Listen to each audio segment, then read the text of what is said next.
안녕하세요. 지금부터 발표 신제품 개발 프로세스를 발표하도록 하겠습니다. 1주차 사례 분석으로는 신제품 개발의 성공 사례와 실패 사례를 준비했습니다. 성공 사례로 핵반을 준비했는데요. 제품 전략, 패키지 전략, 유통 전략으로 나눠서 성공 사례에 대해서 설명하도록 하겠습니다.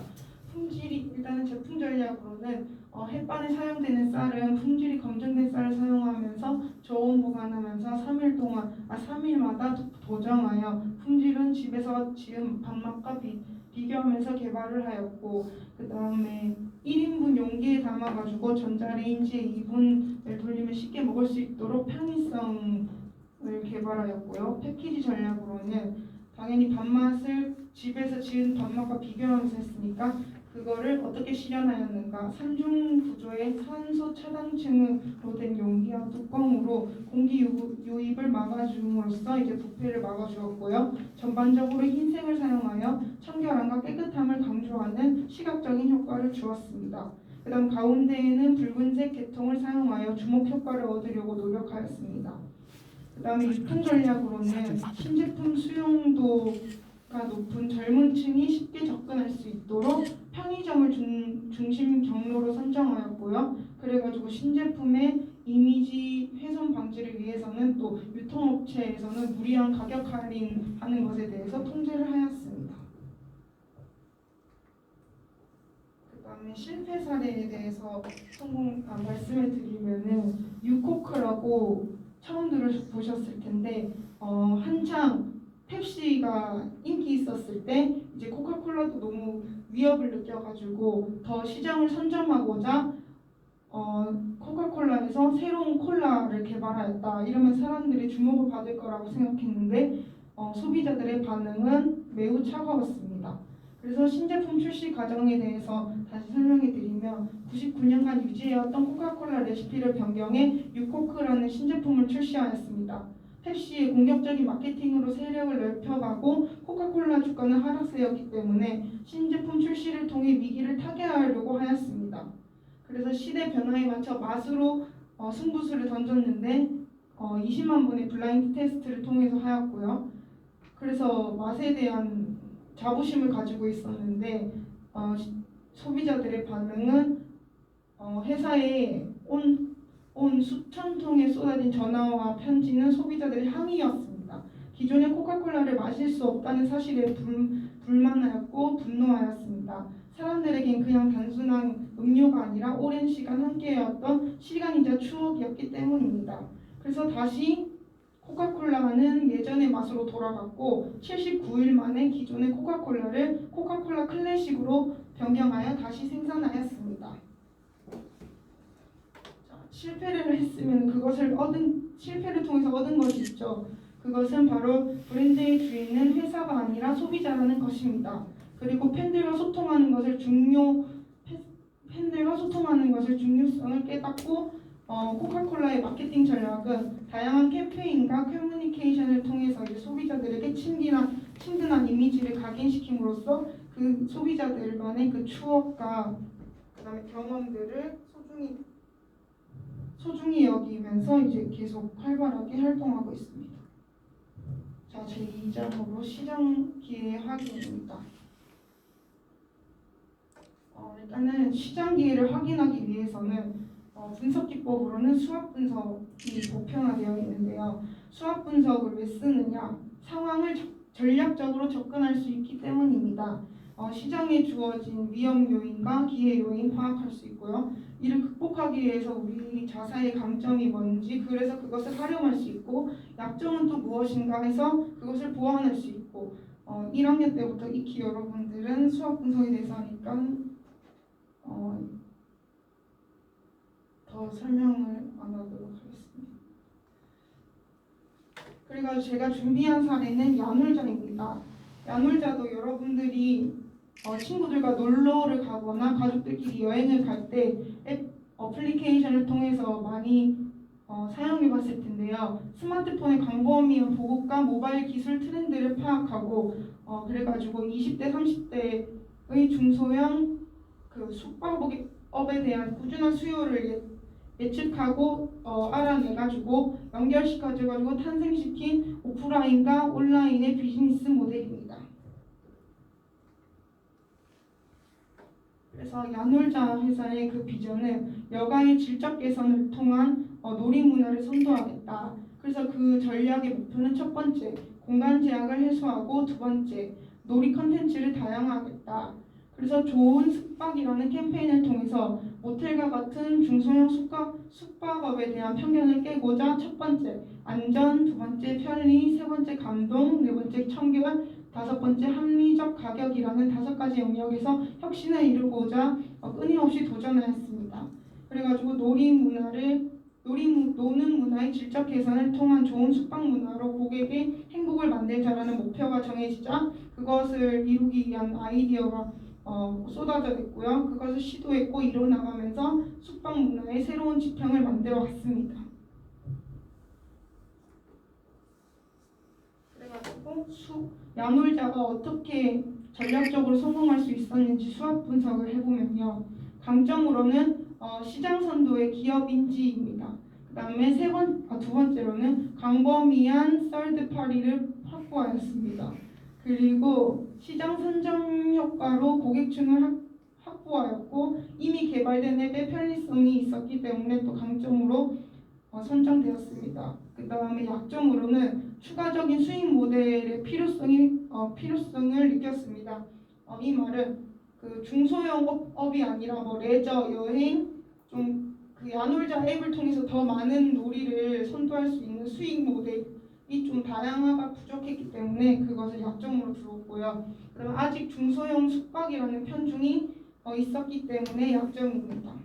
그 다음에 야놀자의 기회 요인으로는 스마트폰의 시장 점유율이 증대되었기 때문에 이 앱을 더 다운받음으로써 많은 사람들에게 또 다가갈 수 있었고 그 다음에 중소형 숙박에 대한 꾸준한 수요가 당연히 있었고요. 그 다음에 중소형 숙박의 긍정적인 인식으로 전환이 됨으로써 많은 사람들이 이용할 수 있게 되었습니다.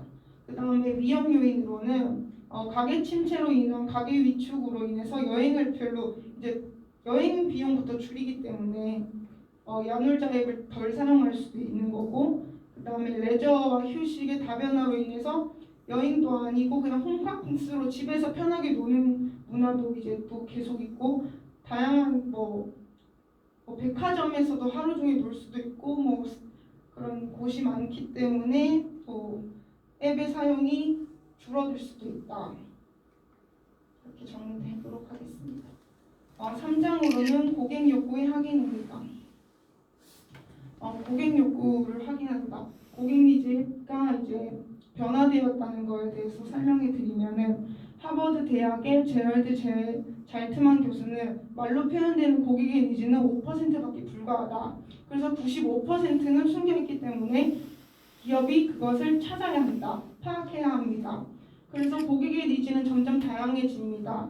그래서 기능 가격적인 니즈보다는 심미 상징적인 니즈가 더욱 강조되고 있습니다. 심미 상징적인 니즈가 강조된다는 것은 고객들이 소비하는 성향이 변화되었음을 의미합니다. 그래서 소비 패러다임이 공급 과잉 시대에서 기업에 의한 그 수요 창출이 가능하다는 것을 의미하는데요. 이 말은 기업이 단순히 수요를 예측해가지고 제품을 만들어내가지고 그런 수동적인 위치에 놓인 것이 아니라 기업이 수요를 창출하여 능동적인 위치에 서게 되는 것을 의미합니다. 예를 더 이해하기 쉽게 아이폰을 설명해 드리면 스마트폰의 기능을 비교해보면 기업 간의 기술 격차는 그다지 크지 않습니다. 근데 고객들은 아이폰을 왜 추구하느냐? 왜냐하면 그 제품이 아이폰이 가지고 있는 담고 있는 디자인, 경험, 의미가 중요하기 때문입니다. 그래서 고객들은 아이폰을 사용함으로써 스마트폰의 기능은 물론 아름다운 디자인과 혁신의 상징까지 누릴 수 있기 때문에 아이폰을 선택합니다. 그래서 제가 또 소개해드릴 사례는 이케아입니다. 세련된 디자인과 저렴한 가격으로 젊은층에게 사랑을 받고 있는 브랜드로서 35개국에 260여 개의 매장을 가지고 있는 현재 전 세계에서 가장 큰 가구 회사가 이케아이고요. 이케아의 원가 절감 방식이 역시 고객에게 제공하고자 하는 개성을 표현하고자 하는 니즈와 가족과 즐거움을 추구하는 니즈를 동시에 추구할 수 있는 방법으로 이루어집니다. 이 말은 가족들과 가구를 조립하는 데는 혼자 할 수 없습니다. 2명 이상이 필요하기 때문에 가족들과 가구를 조립함으로써 함께 보낼 수 있는 시간과 그 다음에 그 가구를 싸게 원가를 절감하여 살 수 있고 그 동시에 추구할 수 있는 방법으로 이루어졌다 이 말이고요. 그 다음에 가구를 구입한 사람들이 직접 조리하게 함으로써 생산 비용을 줄이는 동시에 스스로 무엇인가를 창조했다는 뿌듯함까지 제공할 수 있습니다. 그 다음 네 번째 아이디어 창출입니다. 다이슨의 성공, 그 속에 담긴 비밀. 다이슨은 가전제품 회사로서 청소기, 선풍기, 드라이기 많은 사람들의 사랑을 받고 있는 브랜드입니다. 1978년 제임스 다이슨은 실내 도장실에서 에어필터가 도료에 의해 막히는 것을 보고 생각하였습니다. 가정용 진공청소기 이와 같은 문제를 가지고 있다. 먼지 봉투 구멍에 먼지가 막혀서 흡입력이 약해지는 일이 빈번하기 때문에 근데 어느 누구도 이걸 해결할 생각은 없었습니다. 하지만 다이슨은 1127회의 시제품 테스트를 통해서 결국 사이클론 테크놀로지라는 기술을 개발하였는데요. 강한 원심력으로 강한 중력을 청소기 내에서 발생시켜서 먼지나 미세먼지를 먼지 봉투 없이도 투명 먼지통으로 빨려 들어갈 수 있도록 하는 기술입니다. 그 다음에 선풍기는 2007년 다이슨은 선풍기를 보고 날개 때문에 일어날 수 있는 안전사고와 날개를 분리해야만 청소할 수 있는 불편함에 대해서 생각하였고 결국 3년여의 연구 끝에 날개 없는 선풍기를 개발하였습니다. 이 선풍기의 원통형 기둥에는 수십 개의 작은 구멍이 뚫려 있는데 이곳을 통해서 외부의 공기가 유입되고 기둥 안에 있는 날개가 고속으로 회전하여 빨아들이는 공기를 또 원형 고리 부분에 세게 밀어 넣음으로써 증폭된 공기는 시원한 바람으로 나가게 됩니다. 그럼으로써 마무리로 먼지 봉투 없는 청소기, 날개 없는 선풍기, 한가운데가 뻥 뚫려 있는 헤어드라이기 모두 영국의 가전제품입니다. 다이슨은 내는 제품마다 큰 사랑을 받으며 비틀즈 이후 가장 성공적인 영국 제품, 그다음 영국의 애플이라는 찬사를 받게 됩니다. 가장 눈에 띄는 것은 독특한 외형과 디자인, 이전에 없던 디자인이 사람들의 이목을 끄는 데 중추적인 역할을 하였습니다. 하지만 다이슨 창업가는 디자인은 기능을 따르는 것이라고 하였습니다. 사람들은 디자인을 보고 선택했지만 나는 날개 없는 선풍기, 먼지 봉투 없는 청소기, 한가운데가 뻥 뚫려 있는 헤어드라이기를 만들기 위해서 그런 기능을 개발하기 위해서 이런 디자인을 만들 수밖에 없었다. 그래서 디자인은 기능을 따르는 것이다. 그래서 디자인은 기능에 집중함으로써 자연스럽게 따라오라는 말입니다. 그래서 다이슨을 통해서 디자인을 재정의할 수 있었는데요. 그것은 디자인 띵킹을 통해서 이루어질 수 있었습니다. 디자인은 우리가 흔히 생각하는 외형적인 아름다움보다는 문제를 해결하기 위해서 설계를 바꿔나가는 것이 디자인이다. 그리고 이러한 사고방식을 디자인적 사고, 디자인 띵킹이라고 합니다. 많은 기업이 전반적으로 비즈니스 문제 해결 과정에서 디자인적 사고를 도입하기 시작했고요. 사람들이 느끼는 문제에 대해서 공감하고 문제를 정의하고 해결 방안을 찾아내는 방식이 혁신을 불러오게 됩니다. 다이슨 제품은 독특하고 아름다운 디자인을 지니고 있고 절대 겉으로는 아름다움을 추구하지 않았으며 기능에 집중함으로써 그런 독창적인 제품을 만들 수 있고 독창적인 디자인이 저절로 따라온다고 강조하였습니다. 그리고 5주차와 6주차는 제품의 컨셉과 창출로 인해서 저는 에어팟이라는 제품 하나를 연결해서 설명해 드리도록 하겠습니다. 무선 이어폰이 그 에어팟을 출시 전에는 원래 콩나물이라는 놀림을 받았지만 지금은 이어폰의 트렌드를 이끌어 나가는 대표 주자로 자리매김하였습니다. 2016년 9월 애플이 에어팟을 공개하였습니다. 에어팟을 본 이들은 놀라움을 감출 수 없었는데요. 그 이유는 이어폰이라면 당연히 갖고 있어야 할 선이 없었기 때문입니다. 독특한 모양새 때문에 에어팟은 출시 당시에 숱한 비난을 받았는데요. 무엇보다 크기가 작아서 분실 위험이 높다는 게 가장 큰 이유였습니다. 하지만 소비자의 반응은 180도로 바뀌게 되었습니다. 에어팟의 가파른 성장세로 국내 무선 이어폰의 시장 점유율은 에어팟이 35%를 차지하고 있었기 때문입니다.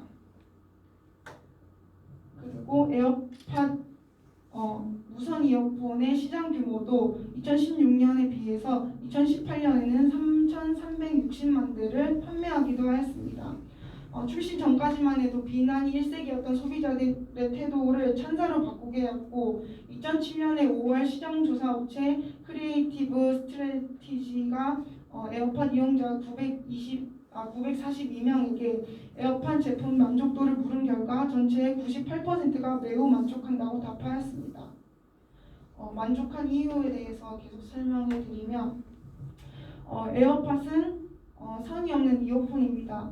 그것을 실현시키기 위해서 제품 컨셉에서는 적용 기술이 중요시 여겨지는데요. 첫 번째로는 에어팟의 기술에 블루투스가 이용됩니다. 블루투스의 기술은 최초로 에릭슨이 최초로 개발한 근거리 무선 통신이라는 기술인데요. 어떤 원리를 가지고 블루투스가 사용되는지 설명해 드리면 무선 시스템은 ISM을 이용하고 주파수의 대역은 2402에서 2480MHz를 사용합니다. 근데 ISM이란 산업, 과학, 의료용으로 할당된 주파수 대역으로 전파의 사용을 허락받지 않고도 사용할 수 있습니다. 또 블루투스는 여러 다른 시스템과 공통되는 주파수 영역을 사용하기 때문에 간섭이 일어날 수 있는데요. 이를 해결하기 위해서는 주파수 호핑이라는 것을 사용합니다. 여러 채널을 특정한 패턴에 따라서 빠르게 이동하면서 소량의 데이터를 이동하는 방식인데 호핑을 할 때는 각각의 기계들이 겹치지 않도록 방해받지 않도록 사용하지 않는 스펙트럼을 찾아가지고 주파수의 사용을 회피하도록 합니다. 또 에어팟의 장점으로는 아이폰과 빠른 페어링 기술이 있는데 페어링 기술이란 블루투스 연결을 하기 위해서 수동으로 블루투스 장치의 정보를 수동으로 등록하는 기술을 말합니다. 그 다음에 에어팟에는 또 스피커의 기술이 담겨져 있는데요. 스피커란 전자의 신호를 음성으로 변화시키는 장치입니다. 다양한 스피커가 존재하는데 에어팟에는 동정형 스피커가 에어팟에 사용됩니다. 동정형 스피커는 영구 자석의 자기장 내에서 보이는 보이스 코일의 전류를 흐르게 하여 전자 기력이 발생하여 코일이 운동하여 소리를 내게 하는 원리입니다. 그 다음에 마이크는 마이크 중에서도 에어팟만의 차별적인 특징이 있는데 그게 바로 빔포밍 마이크입니다. 빔포밍 마이크를 실현하기 위해서는 두 개의 마이크가 필요한데요. 이 두 개의 마이크는 받아들이는 소리를 가지고 더하고 그 다음에 방향을 인식하는 마이크로 최종적으로 이제 특정 소리, 우리의 목소리만 마이크에 인식하게 되는 기술입니다. 그 다음에 에어팟은 또 충전을 원래 이어폰은 그냥 꽂으면 바로 사용함으로써 충전이라는 기능이 없었는데 에어팟은 선이 없음으로써 충전을 하게 되었습니다. 그래서 에어팟 충전 방식은 먼저 에어팟 케이스에 충전을 한 다음에 에어팟을 케이스에 넣으면은 충전 케이블에 의해서 에어팟이 충전이 됩니다. 우선 충전의 원리를 알아보면 충전 패드에 있는 자기장이 형성되고 케이스 안에 있는 코일이 자기장을 형성합니다. 생기는 자속의 변화에 의해서 전압이 유도됨으로써 전압이 유도되어 케이스 안에 축전기에 전하가 쌓이면서 에어팟이 충전이 됩니다. 이제 기술에 대해서 살펴보았으면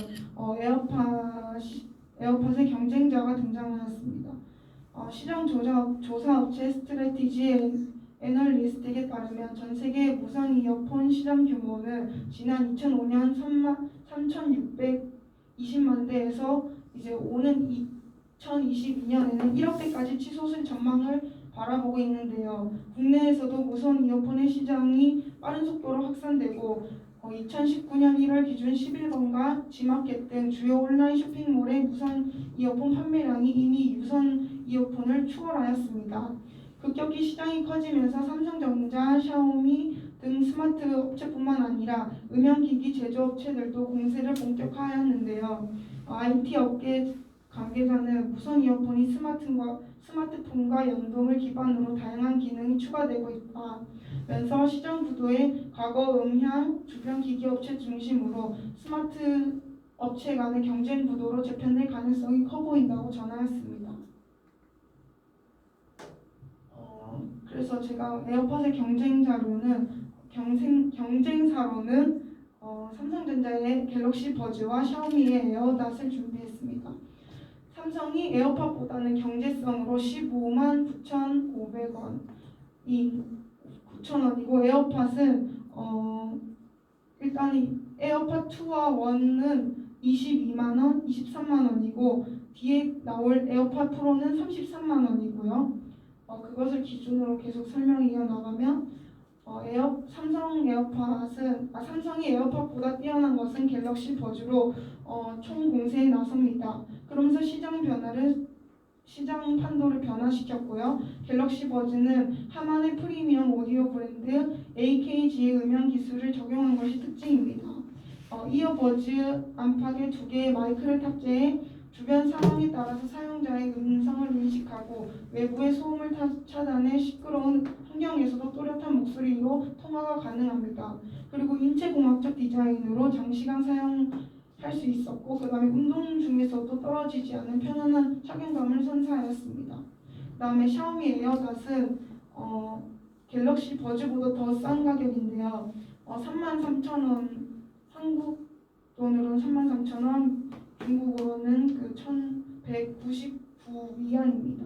그래서 초저가로 보이는 에어팟을 선보였습니다.